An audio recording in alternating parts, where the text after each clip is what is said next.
This is Open Dragon Mouth number 3. Alright, I have had a great time down in Atlanta last week, and they did better than last year. As I had mentioned, they had a lot of elevator problems last year. Today, they did address it, but not in a way that I had expected. See, the thing I was told was that last year, all the, or most of the attendees were set on the lower 45 floors out of the 70 plus floors in the Westin. And that caused all of the attendees to be only on the lower elevator side. So this year, from what I was told, they had split them into the lower and upper halves of the Westin. So, yeah, I never thought of that. So, but can you blame me? I really thought it was because no one was controlling the elevators, but that works too. The number of attendees this year was 2,488. So it's really getting up there. The number in the fursuit parade was about 415. We've raised $20,000 for the Conservator Center. And here's another thing. I just read this. The Fursuit Dance Competition, we had a live stream of this, and there was over 7,000 people who watched it. And it was enough to crash the Furry Weekend website. It's gotten that big. It's been around since 2008, which is like, what, 6-7 years? But next year, they're moving hotels again, this time at the Marriott Marquis. This one, compared to the Westin, this one has 1,569 floors compared to just over the 1,000 over at the Westin. And there are 18 elevators, 8 more than the Westin. That's saying something. And compared to the 50 floors, 70 floors over at the Westin, there are 50 over at the Marriott Marquis. And this hotel is connected with a sky bridge to the Peachtree Mall food court. So that's another plus.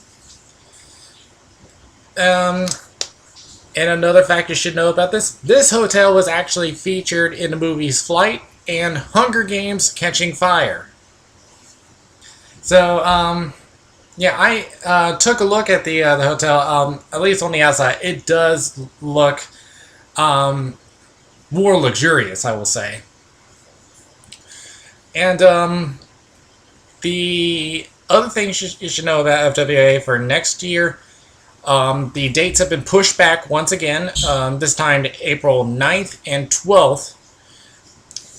The guest of honor will be Princess Ray and Silver Fox, and this is going to be a more of a Japanese theme for next year. So, will I come back for this one? They definitely improved, so this is actually one I might consider. Alright, now, Rocket Raccoon is going to get his own comic book series. The book will be drawn and written by Scotty Young.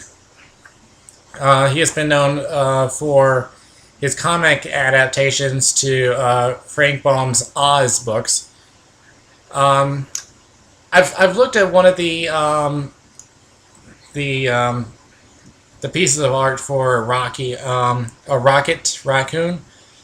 It looks pretty good, but except that his shins look a little bit anorexic. But that's just me. The comic's title was originally Rocket Raccoon and Groot, but Rocket's personal houseplant slash muscle was demoted.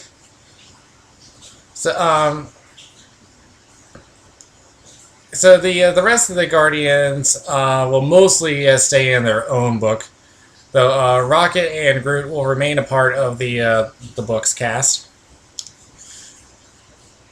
So right now I do not have a date for when that comic is going to be released. However, Rocket Raccoon will also appear in a movie on August 1st called The Guardians of the Galaxy. So I have not seen a trailer for it, but it might check it out. Also, the Ursa Major Awards for 2013 have now begun their final voting. Remember, this will go until the end of the month, and the winners will be announced at Califer down in May 30th. And I do have a list for the nominations. I'll just give you some examples because it's a long list.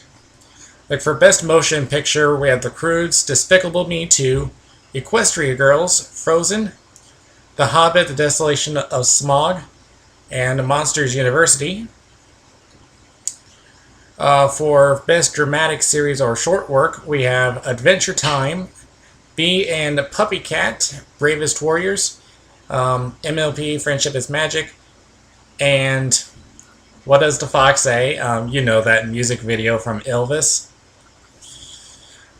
Best Novel, we got The Cat Eye Pub, Corsil the Warrior, Otters in Space 2, Skyfire and the Thin Line. Let's see. This one for Best Game, Animal Crossing New Leaf, DuckTales Remastered, Dust and Elation Tale, Pokemon X and Y, Sly Cooper, Thieves in Time, and The Wolf Among Us. So these are just some of the nominations and some of the categories that are in it. The full list can be found at ursamajorawards.org. Alright, so that will pretty much do it for me. This Dragon's Mouth is closing. So, hey, wait a minute. Why is my camera still going? Oh, I see.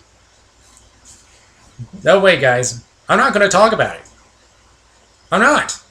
You're not going to make me. Yeah, just try. I'm just going to leave this camcorder going. I'm not going to talk about it.